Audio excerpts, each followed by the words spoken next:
آئیے پھر اسی طرف چلتے ہیں کہ اللہ نے فرمایا کہ میرے نبی کی آواز پر اپنی آواز کو بلند مت کرو۔ ایک صحابی تھے، تمام صحابہ محتاط ہو گئے تھے، آواز بلند نہیں ہونا چاہیے، سب محتاط ہو گئے تھے، لیکن ان میں ایک صحابی تھے حضرت سیدنا ثابت ابن قیس رضی اللہ تعالیٰ۔ یہ ثابت ابن قیس جو تھے قدرتی طور پہ ان کی آواز میں تھوڑا ٹائٹ پن تھا، سختی تھی،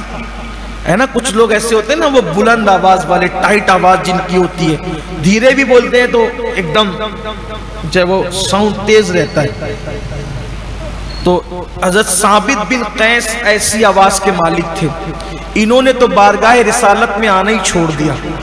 اور رونے لگے، گھر میں بیٹھ کے دروازہ بند کر کے روتے تھے، یا اللہ کہیں یہ آیت میری مذمت میں تو نہیں آ گئی،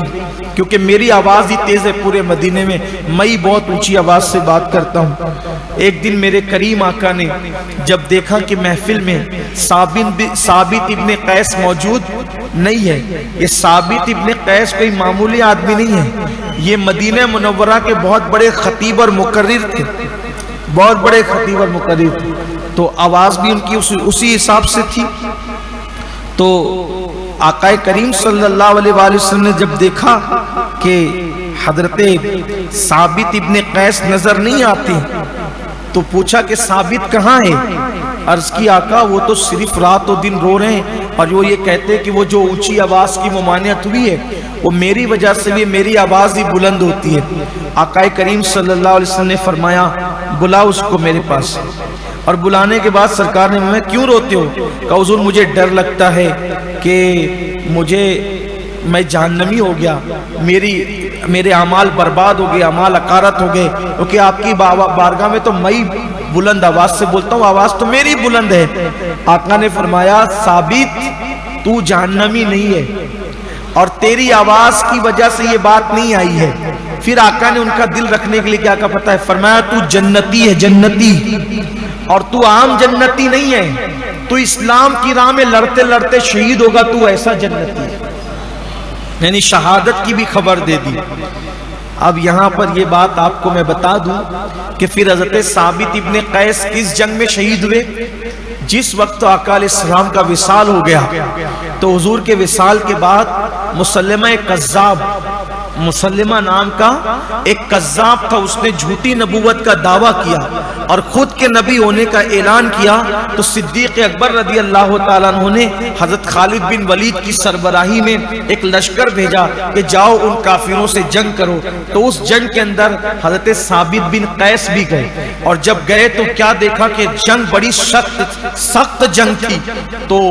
مسلمانوں کے پیر اکھڑنے لگے، کیونکہ انہوں نے بہت بڑی طاقت اکٹھا کر لی تھی۔ مسلمہ کذاب کے لوگوں نے اس کو جنگ یمامہ کہتے ہیں، تو وہ بہت بڑی طاقت اکٹھا کر لی تھی، مسلمانوں کے قدم اکھڑنے لگے۔ تو حضرت ثابت ابن قیس رضی اللہ تعالیٰ نے اپنے ایک ساتھی سے کہا کہ ایسی جنگ ہو رہی ہے اور مسلمانوں کے قدم اکھڑ رہے ہیں، ایک کام کرتے ہیں کہ ہم جو ہے وہ گڑھا کھود کر اس میں کھڑے ہو کر کے کافروں پہ تیر چلاتے ہیں۔ اور ان لوگوں نے وہ تیر چلائے دونوں نے مل کر کے کہ جنگ کا نقشہ بدل گیا، مگر یہ دونوں شہید ہو گئے۔ تو اس میں سے حضرت ثابت بن قیس اسی جنگ میں شہید ہوئے۔ تو جو اس جنگ میں شہید ہوئے تو اس دن انہوں نے بہت قیمتی زرہ پہن رکھی تھی، لوہے کی بہت قیمتی زرہ پہن رکھی تھی، تو ایک آدمی نے اس کو اتار لیا اور چرا کر کے لے جا کر کے اپنے خیمے میں چھپا دیا، اور چھپا کے اس پہ دیگچہ رکھ دیا اور اس پر اونٹ کا کجاوا رکھ دیا۔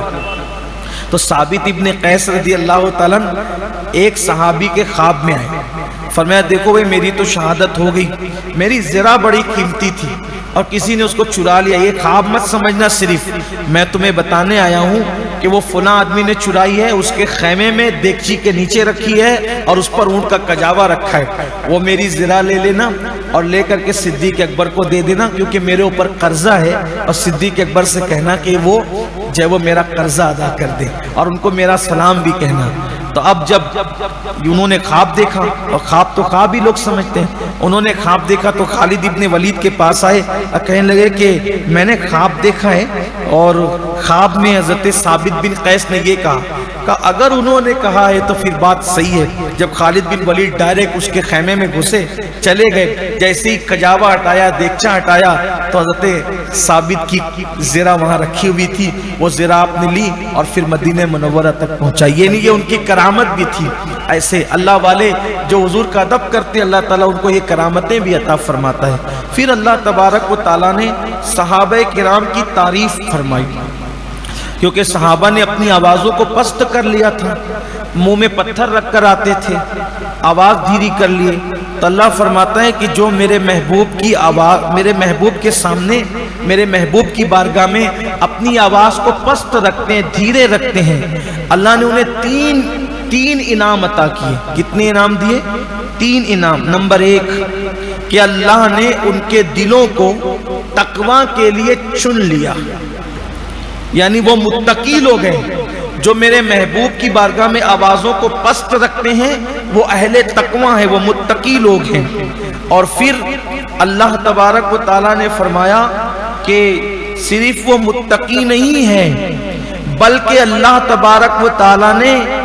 ان کے تمام گناہوں کو بخش دیا ہے۔ محبوب کی بارگاہ میں ادب کرنے کی وجہ سے، آواز کو پست رکھنے کی وجہ سے اللہ نے ان کے دلوں کو تقوی کے لیے چن لیا اور ان کے تمام گناہوں کو معاف فرما دیا۔ اور تیسرا انعام وہ کہ اللہ تعالیٰ ان کو اجر عظیم عطا فرمائے گا۔